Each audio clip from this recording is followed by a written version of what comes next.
Compte tenu des récents événements qui sont déroulés, j'ai lu vos commentaires, j'ai reçu des conseils par message de beaucoup de personnes. Certains amis, moi aussi, m'ont contacté pour me parler de ça. Et sachez que j'ai compris. Et pour vous dire que j'ai compris là, je vous réponds à travers ce message de ce monsieur que je suis, Mehdi Ouara.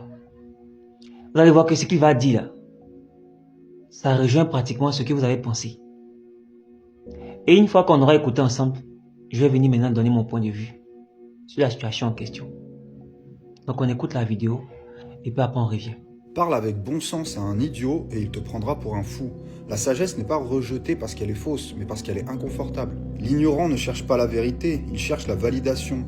Il se moque du sage non parce qu'il a tort, mais parce qu'il ose arracher le voile de l'illusion. La ruse n'est pas la sagesse. Un homme peut tromper, manipuler, voire commander les masses juste avec les mots. Mais s'il manque de compréhension, son savoir n'est rien d'autre qu'un mensonge bien poli. L'idiot suit ce qui est facile.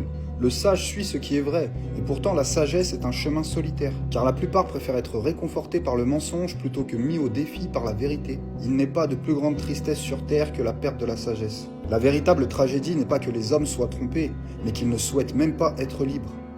Donc, vous avez écouté très clairement ce qu'il a dit. Ça répond à ce qu'on pense nous tous. Avant la politique là, c'était vraiment très facile. C'était vraiment très facile. Donc concrètement dit, moi je suis ravi donc de vos messages, de vos soutiens et vous faire comprendre que j'ai compris ce que vous avez dit. J'ai compris concrètement ce que vous avez demandé et je vais donc me limiter à ça. Je vais me limiter à ça. Parce que nous sommes dans un pays qui est vraiment dangereux.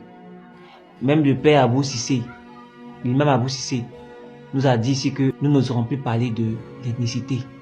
Nous n'oserons plus parler de la Côte d'Ivoire. Nous n'oserons plus parler de notre propre culture. Parce que la Côte d'Ivoire, quand on parle de représentation, c'est la représentation ethnique.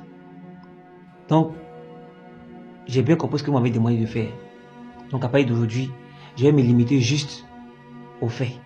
Sans parler de l'ethnie. Parce que finalement, on me colle une étiquette. Alors que je ne suis pas cette personne-là. Comme je l'ai dit, j'ai des collègues, j'ai des amis. Il y a des personnes avec qui je travaille, il y a des personnes avec qui je communique. Même mon propre neveu est xénophobe. Vous ne me connaissez pas. Quand les gens n'ont plus d'arguments, ils veulent vous coller une étiquette. Ce qu'il a fait là, c'est très dangereux. Parce qu'il y a des gens dans ce pays-là qui ont fait des choses à cause de la politique. Je ne sais pas s'il est conscient de ce qu'il a fait. Mais il y a des gens qui ont fait des choses ici à cause de la politique. Parce qu'ils n'ont pas réfléchi. Donc le fait de venir indexer quelqu'un, elle dit que lui il est comme ça. Je ne sais pas si tu te rends compte. Parce que pour toi là, tu as des intérêts à protéger. Tu as ton ventre à protéger.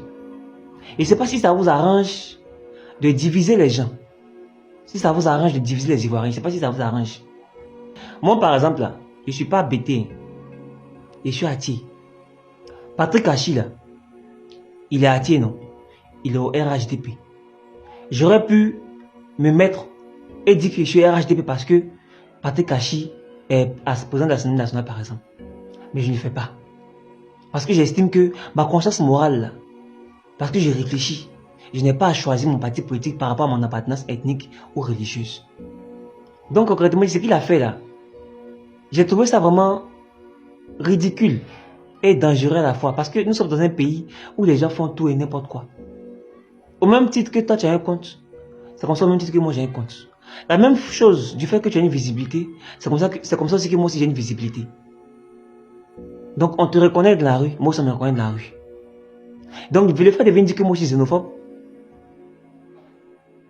tu vois un peu? Alors que tu ne me connais même pas, ni d'Adam ni d'Ève.